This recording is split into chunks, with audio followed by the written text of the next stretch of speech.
Good afternoon, everybody. Good afternoon. Thank you.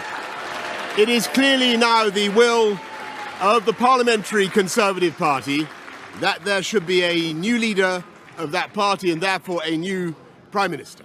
And I've agreed with Sir Graham Brady, the chairman of our backbench MPs, that the process of choosing that new leader should begin now. And the timetable will be announced next week. And I've today appointed a cabinet to serve, as I will, until a new leader is in place. So I want to say to the millions of people who voted for us in 2019, many of them voting Conservative for the first time, thank you for that incredible mandate, the biggest Conservative majority since 1987, the biggest share of the vote since 1979.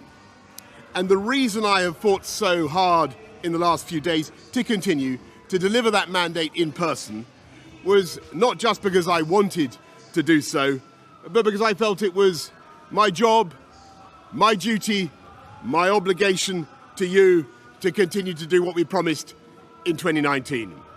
And of course, I'm immensely proud of the achievements of this government, from getting Brexit done to settling our relations with the continent for over half a century, reclaiming the power for this country to make its own laws in Parliament, getting us all through the pandemic, delivering the fastest vaccine rollout in Europe, the fastest exit from lockdown, and in the last few months, leading the West in standing up to Putin's aggression in Ukraine.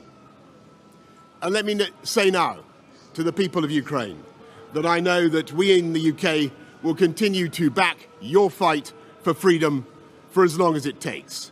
And at the same time, in this country, we've been pushing forward a vast programme of investment in infrastructure and skills and technology, the biggest in a century, because if I have one insight into human beings, it is that genius and talent and enthusiasm and imagination are evenly distributed throughout the population, but opportunity is not. And that's why we must keep levelling up, keep unleashing the potential of every part of the United Kingdom.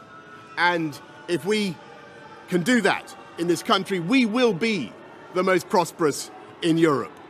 And in the last few days, I've tried to persuade my colleagues that it would be eccentric to change governments when we're delivering so much, and when we have such a vast mandate, and when we're actually only a handful of points behind in the polls, even in mid-term after quite a few months of pretty relentless sledging, and when the economic scene is so difficult domestically and internationally. And I regret not to have been successful in those arguments, and of course it's painful not to be able to see through so many ideas and projects myself. But as we've seen at Westminster, the herd instinct is powerful. When the herd moves, it moves. And my friends, in politics, no one is remotely indispensable.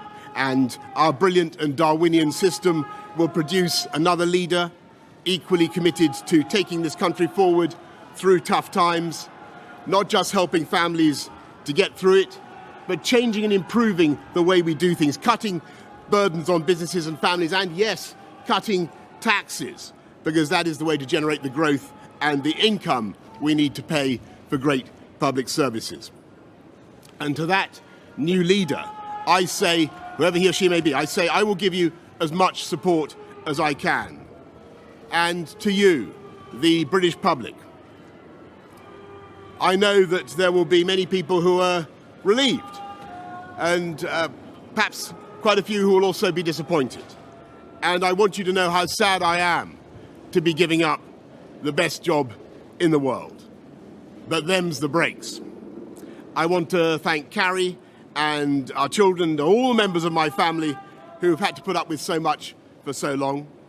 I want to thank the peerless British civil service for all the help and support that you have given our police, our emergency services, and of course our fantastic NHS, who at critical moment helped to extend my own period in office, as well as our armed services and our agencies that are so admired around the world, and our indefatigable Conservative Party members and supporters, whose selfless campaigning makes our democracy possible. I want to thank the wonderful staff here at Chequers, here at Number 10, and of course at Chequers, and our fantastic prop force detectives, the one group, by the way, who never leak.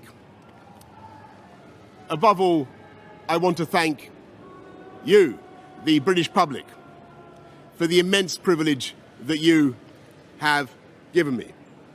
And I want you to know that from now on, until the new Prime Minister is in place, your interests will be served and the government of the country will be carried on. Being Prime Minister is an education in itself.